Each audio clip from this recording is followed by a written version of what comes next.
สลามาดสบายดีจากเมืองกัวลาลัมเปอร์ประเทศมาเลเซียเนาะทุกคนและตอนนี้เราก็อยู่ที่ประเทศมาเลเซียเรียบร้อยแล้วเนาะหลังจากที่เราเที่ยวประเทศเวียดนามประมาณ10มื้อเนาะเราขี่ยนต์มาตอนประมาณ11โมงเนาะมาฮอดที่มาเลเซียประมาณเว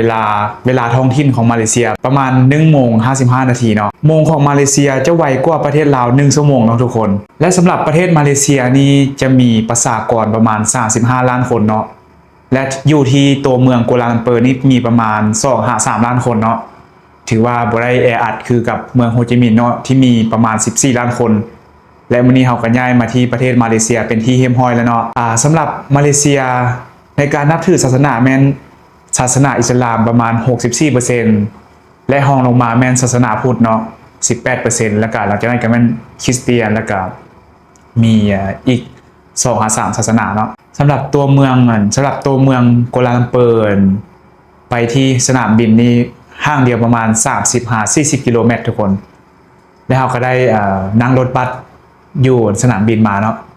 ค่ารถบัสประมาณ15 ลิงกิตเนาะสำหรับ1 ลิงกิตแม่นเท่ากับ 5,000 กีบของประเทศลาวเนาะและแน่นอนว่าหลังจากมาเราก็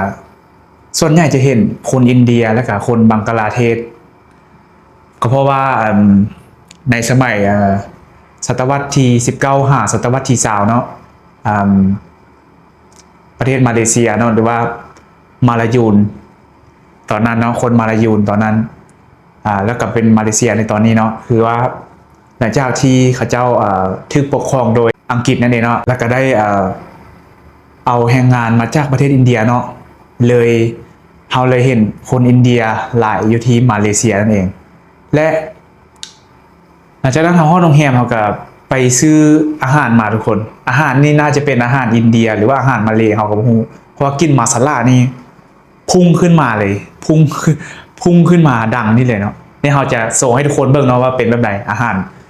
มื้อทับอิฐในเมืองกัวลาลัมเปอร์ประเทศมาเลเซียเนาะนี่คืออาหารมื้อทับอิฐของเราในประเทศมาเลเซียนี่เนาะนี่เลยเราจะโชว์ให้ทุกคนเบิ่งนี่เลยเนาะกินนี่เข้ากล้องเลยเนี่ยกินมาซาล่าเนี่ยพุ่งขึ้นมาเลยทุกคน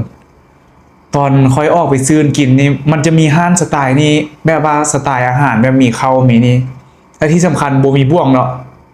ได้ใช้มือกินเนาะบ่มีบ่วงโอเคทุกคนสำหรับมื้อนี้ของเฮาในเมืองกัวลาลัมเปอร์ก็จบเพียงเท่านี้เนาะเฮามาถ่ายอาหารการกินให้ทุกคนเบิ่งซื่อว่าเป็นแบบไหนนะสำหรับมื้อทับอิฐของเฮาในเมืองกัวลาลัมเปอร์ประเทศมาเลเซียเนาะ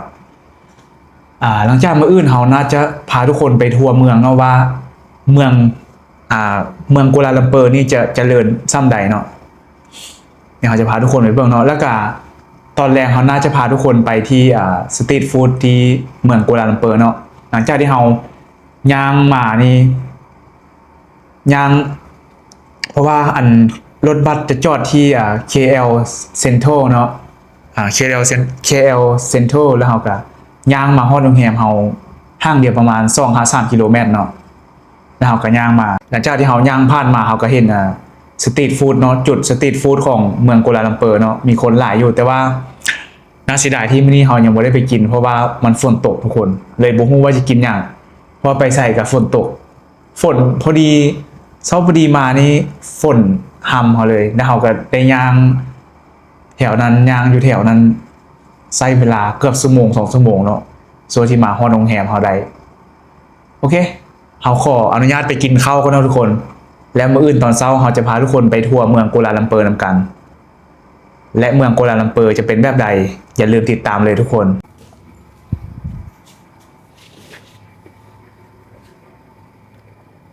สบายดีทุกคนจากมื้อที่2ในเมืองกัวลาลัมเปอร์ประเทศมาเลเซียเนาะ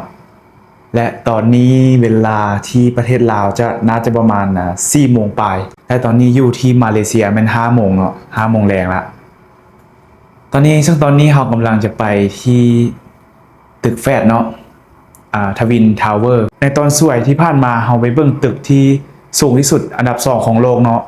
นั่นก็คือตึกมาเดกาเนาะ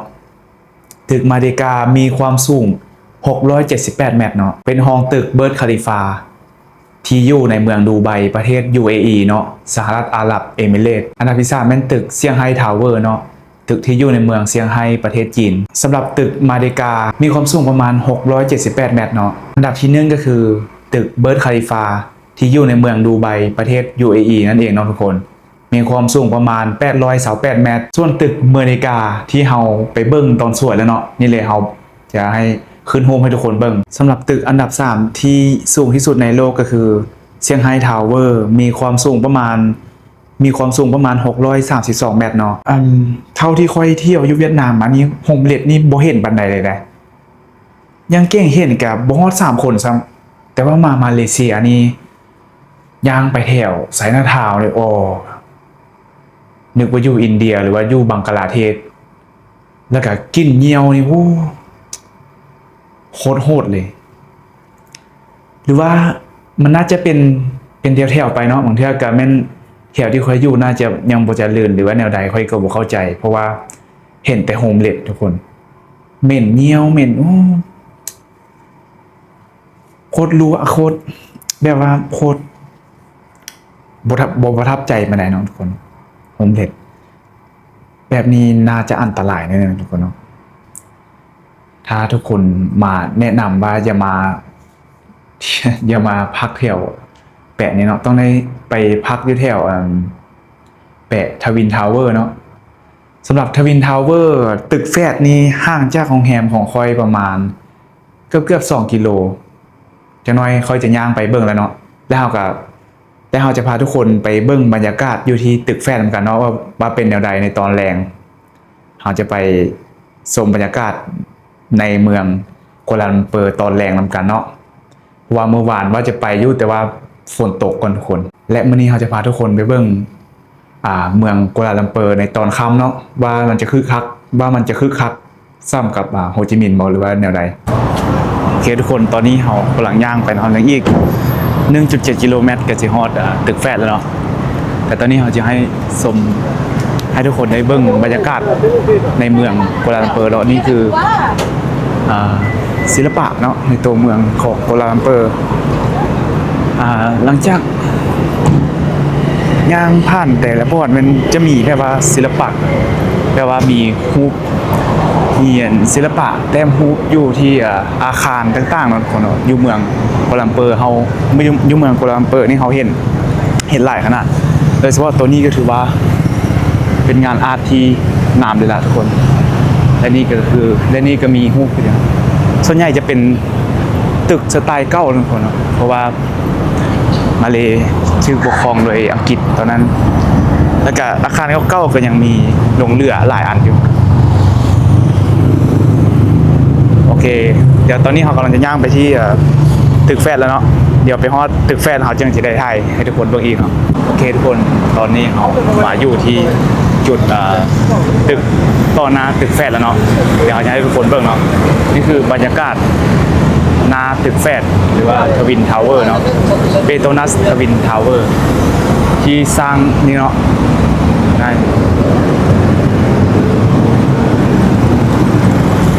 นี่คือตึกแฟดสร้างขึ้นในปี 1993 แล้วก็สร้างแล้วในปี 1998นะทุกคนมีความยาวประมาณ452 เมตรซึ่งตึกแฟดนี้เป็นตึกแฟดที่สูงที่สุดในโลกเนาะด้วยจำนวน452 เมตรและนี่คือบรรยากาศนั่นก็จะมีห้างแล้วก็มีแถวคนเนาะสัญจรนี่ตึกแฟดนี่คือตึกแฟดยาวใหญ่นี่เลยทุกคนมีคนมายินไหลนะโอเคทุกคนตอนนี้อยู่ที่KLCC ตอนนี้ผมอยู่ที่ KLCC ปรากเนาะซึ่งเป็นส่วนสาธารณะอยู่ที่ติดกับอยู่ทางหลังของตึกแฟดเนาะนี่เลยตึกนี้เป็นตึกแฟดอยู่นั่นเลยคนและนี่คือบรรยากาศเนาะคนมาหลายพอสมควรบรรยากาศในตอนแรงตอนนี้เวลาประมาณใกล้ๆจะ7 โมงแรง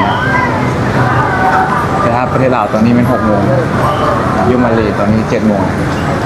ดูบรรยากาศ KLCC กัวลาลัมเปอร์ซิตี้เซ็นเตอร์เนาะแล้วได้มาถึงนี่ก็แม่นน่าจะเป็นทางเนาะและทางสูงนั้นแม่นตึกแฟดเนาะโอเคหลังจากนี้เราก็เตรียมจะไปที่สตรีทฟู้ดกัวลาลัมเปอร์เนาะแล้วไปเบิ่งกันแล้วเราไปเบิ่งอาหารการกินอยู่เมืองกัวลาลัมเปอร์ว่ามีอย่างเดียวแน่เดี๋ยวเราพาทุกคนไปเบิ่งเนาะเดี๋ยวตอนนี้ขอนั่งพักผ่อนนิดนึงก่อนอากาศตอนนี้ถือว่าบ่ร้อนแล้วก็บ่เย็นเกินไปถือว่าอากาศดีอยู่นะครับบรรยากาศมีน้ำพุอีกคนจุดเช็คอิน KLCC ที่อยู่ทางหลังของตึกแฟดเนาะตึกเปโตรนัสทวินทาวเวอร์หลังจากนี้เราก็เตรียมจะไปที่สตรีทฟู้ดชื่อว่าเดี๋ยวเราเบิ่งซื้อของสตรีทฟู้ดกันเนาะว่าซื้อที่ไหนชื่อว่าจารันอาลอฟู้ดสตรีทซึ่งอยู่ห่างจากนี้ประมาณ 2.1 กิโลเมตรเดี๋ยวเราจะไปเนาะแล้วพบกันอยู่ที่นั่นเลยเนาะโอเคทุกคนตอนนี้เราใกล้จะถึงตลาดอารันจาโลตลาดสตรีทฟู้ดกลางคืนอยู่ในเมืองกัวลาลัมเปอร์เนาะเมื่อกี้เราผ่านมาน่าจะเป็นแถวเว้าได้4 คำในเมืองกัวลาลัมเปอร์ประเทศมาเลเซียเนาะทุกคนอาจจะรู้ดีว่าเว้าได้4 คำแค่นั้นเด้อประมาณนั้นแหละอันนั้นเลยเนาะตอนนี้เราใกล้จะฮอดแถวบริ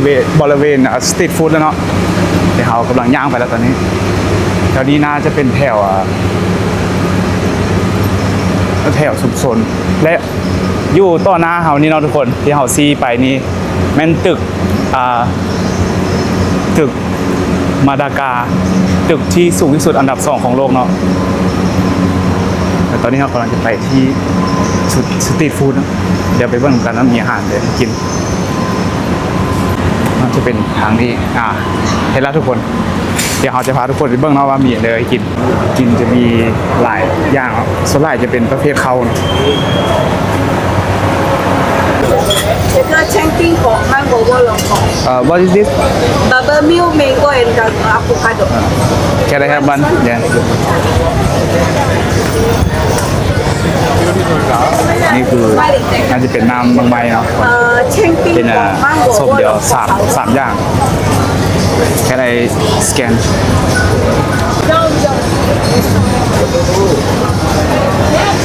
How much? 10. เจ้าหนึ่งประมาณ10 ริงกิตนะทุกคนเจ้าหนึ่งประมาณ10 ริงกิต This one, okay. How many you want? How many you want? Okay, thank you. Dragon fruit is mango. Okay. Dragon fruit mango have. โอเคได้น้ำมา Very good. ผสมเดียว3 อย่างน่าจะมีมะม่วงแล้วก็มีน่าจะเป็นไข่มุกเนาะอยู่กองยุทธเถิกน่าจะเป็นอะโวคาโดน่าจะประมาณสำหรับคนลาวมันสามารถสแกนวิเซียวันได้ทุกคนสแกนแล้วจ่ายผ่านยูเนียนเพย์ถ้าคนลาวมาก็ง่ายอยู่ทุกคนสแกนได้แล้วก็เขาเจ้าเงินสดก็ฮับอยู่แต่ว่าส่วนน้อยละทุกคนอยู่ในมาเลเซียเนาะสลายจะโอนแล้วก็แต่บัตรเอาถ้าผู้ใดโอนผ่านบิเซลบันถือว่าสะดวกสุดละทุกคนแต่ว่าแล้วก็มีค่าธรรมเนียมแต่ว่าเลทก็สูงหน่อยนึงน่าจะสุดทางแล้วทางนี้เนาะน่าจะสุดหรือว่ายังมีอีกเดี๋ยวลองย่างไปเบิ่งเราก่อน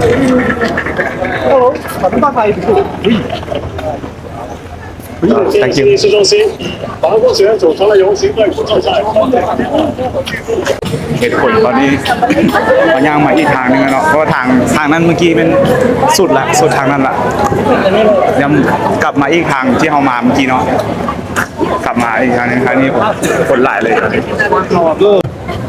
นี่เนาะอาหารมีหลายอย่างให้เลือกทุกคน แต่ส่วนหลายเป็นแถวนี้มีแต่ทุเรียนเลยส่วนใหญ่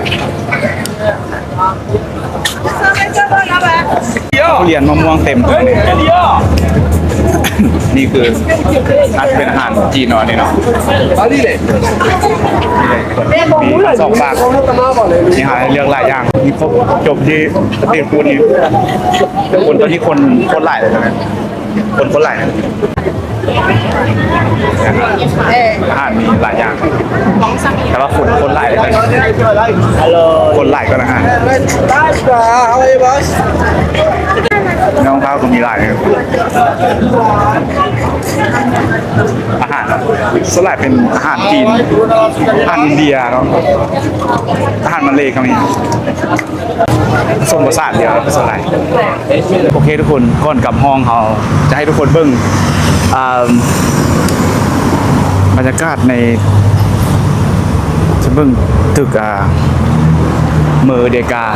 ตึกเมอร์เดกาเนาะตึกที่สูงที่สุดอันดับ2ของโลกนี่เนาะตอนค่ำคืนหลังจากเปิดไฟแล้วถือว่างามก้นตอนสวยเลยทุกคนเห็นบอกมีไฟขึ้นมาแล้วแบรนด์พระเจ้าเปิดไฟแล้วมันจะเป็นแสงสีเสียงโคตรดีเลยเนาะนี่เนาะ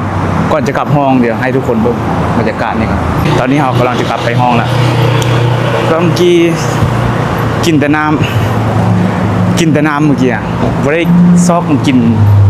เพราะว่ามันมีแต่แนวไม่ว่าบ่ถึกใจเขาปานใดทุกคนสตรีทฟู้ดอยู่นั่นเนาะ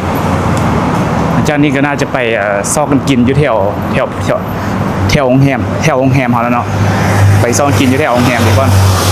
แถวนั้นมันวุ่นวายเกินไปแล้วก็บ่มีกินเท่าไหร่ทุกคนมีหลากหลายอยู่แต่ว่าบ่ถึกใจค่อยปานใดแล้วบ่ได้ซื้อแต่น้ำบางไม้เมื่อกี้แล้วก็แล้วก็มาได้เลยครับโอเคทุกคนตอนนี้เฮาอยู่ห้องของเฮาแล้วเนาะหลังจากที่ไปเลาะแถวตลาดนั้นก็บ่ได้มีเฮาก็บ่ได้ซื้ออันเดิมปานใดเนาะแต่อย่างที่ทุกคนเห็นนั่นล่ะคนเอาหลายแล้วก็อาหารก็มีหลายให้เลือกอยู่แต่หลายอันให้เลือกอยู่แต่ว่าสำหรับค่อยมันบ่ถึกใจปานใดแล้วค่อยก็บ่ได้ซื้ออยู่นั่นเนาะซื้อแต่น้ำบางไม้3-4ส่วนหลายอันหลังจากที่ค่อยกินไอ้น้ำไม้3-4นั่นก็หมดก็บ่ได้กินอย่างต่อเลยแล้วก็จนมาฮอดโรงแรมเนาะแล้วก็ไปซอกอันกินแล้วก็ไปที่เซเว่นอยู่ใกล้ๆของใกล้ๆโรงแรมเนาะสำหรับเซเว่นอยู่ที่ประเทศมาเลเซียนี่มันบ่มีอันเดิมทุกคนบ่มีอันเดิมหลายค่อยว่าถ้าเป็นเซเว่นที่ดีที่สุดสำหรับค่อยนี่ต้องยกให้ประเทศไทยเนาะ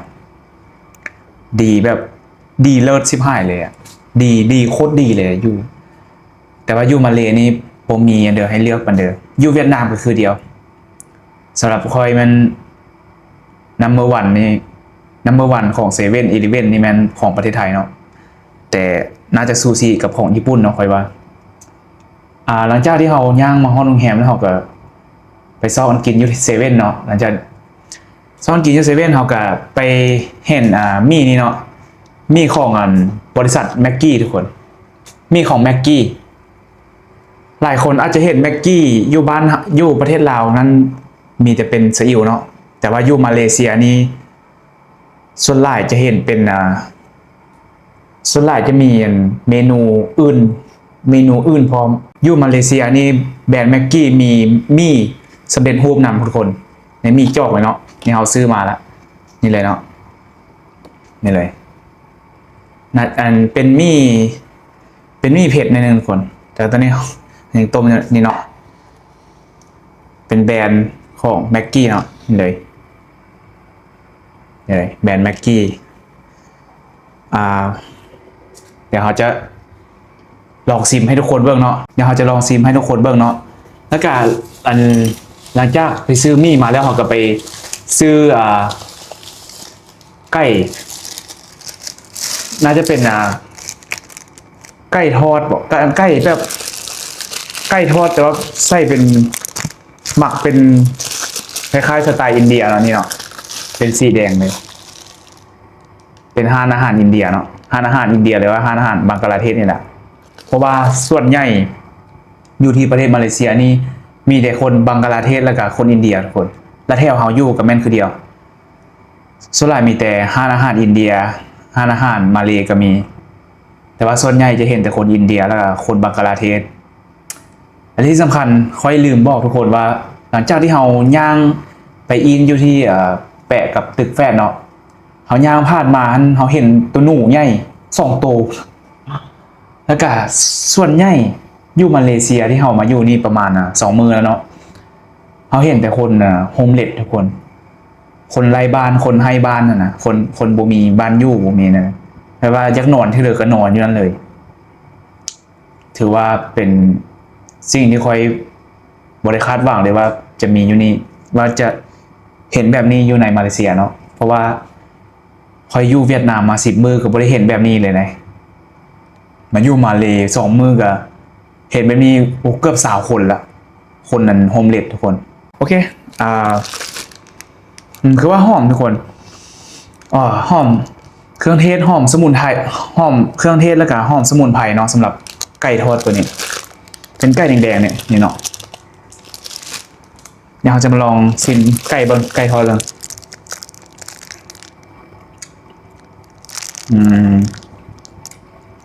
เป็นเค็มๆคล้ายๆสไตล์ไก่ปิ้งแต่ว่ามันเป็นทอดเนาะเนี่ยสบายดีมื้อที่3จากเมืองกัวลาลัมเปอร์ประเทศมาเลเซียเนาะมื้อนี้คือมื้อสุดท้ายของเฮาที่จะอยู่ในเมืองกัวลาลัมเปอร์แล้วเนาะทุกคนอยู่ต่อหน้าของเฮาก็คือจัตุรัสเมอร์เดกาและอยู่ต่อหน้าของเฮานี่แมนทุงซาดมาเลเซียเนาะซึ่งเป็นเสาธงที่สูงที่เป็นหนึ่งในเสาธงที่สูงที่สุดในโลกเนาะมีความสูงประมาณ95 เมตรเนาะเป็นอย่างคือว่าต้องมาอยู่นี่เพราะว่านี่เนาะ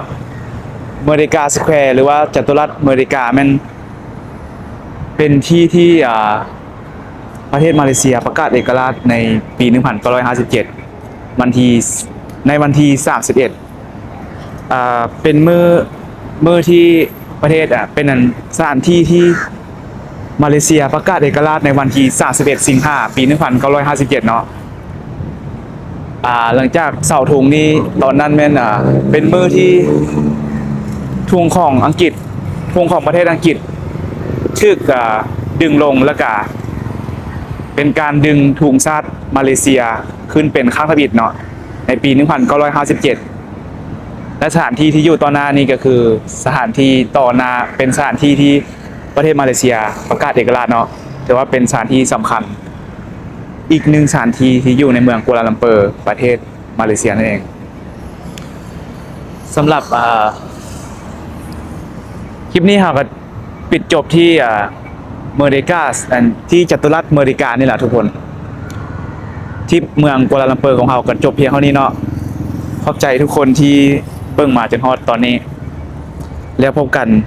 ที่เมืองต่อไปเนาะว่ามื้ออื่นเรากำลังจะย้ายไปที่อีกเมืองนึงละและนี่ก็คือเมอร์เดกาตึกเมอร์เดกาเนาะตึกที่สูงที่สุดอันดับ2ของโลกต่อหน้าของเขานี่เลยเนาะจุดที่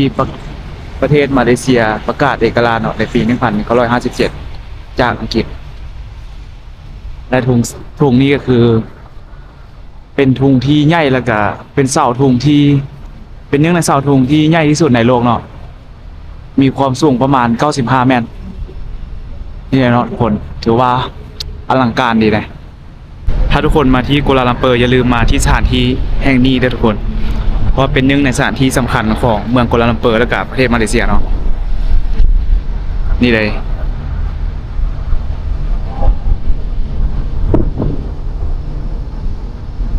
และก็จบเพียงเท่านี้เนาะทุกคนแล้วพบกันที่เมืองต่อไปเนาะสำหรับคลิปสำหรับเมืองกัวลาลัมเปอร์ก็จบเพียงเท่านี้ละแล้วพบกันที่เมืองต่อไปเลยทุกคนบ๊ายบาย